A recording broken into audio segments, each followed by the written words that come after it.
Fun. As we always do. Love that, Natalie Grant. Meanwhile, an American soldier fighting for faith after an army briefing slaps a hate group label on a well-established traditional Christian ministry. That's right. The presentation linked the American Family Association to hate groups such as the Ku Klux Klan, neo-Nazis, Black Panthers, and the Nation of Islam. The soldier was so enraged, the fearful punishment for his own Christian values, he reached out to our own Todd Starnes. Hey, Todd. Hey, good morning, guys. Good morning. Yeah, this happened down at Camp Shelby in Mississippi, and the soldier was part of 50 active duty and reservist troops that had to attend this mandatory session.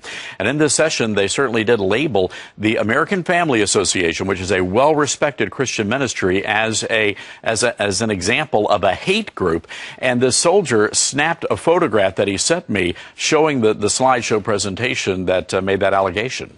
And you know, later on in your story we were reading, the reason the Army had for designating that group a hate group was because they opposed gay marriage. That's right. And this is not the first time this has happened. Back in April, I had several stories, and we had reports from around the country of similar sessions where this group and the Family Research Council were labeled hate groups, domestic hate groups. Mm-hmm. And also another briefing, and I believe this was in the Air Force, labeled Evangelical Christianity and Catholicism as examples of religious extremism.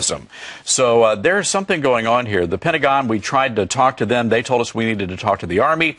And at that point, the Army, well, it's been almost 24 hours and we still haven't heard back from them. Mm-hmm. A U.S. soldier in our Army spoke out. He said this: "I had to show Americans what our soldiers are now being taught. I couldn't just let this one pass. I was completely taken back by this blatant attack, not only on the A.F.A., but Christians in our beliefs."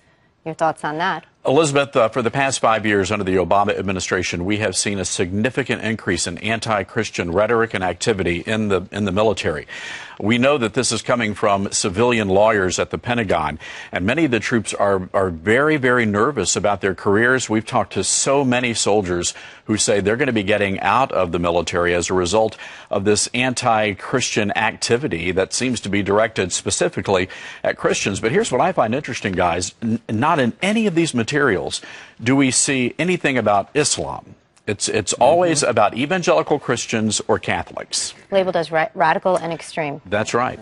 All right, Todd Starnes, thanks a lot. And we'll look guys. for your broadcasts on Fox News Radio. Thanks. Thank you, Todd. All right, coming up straight ahead.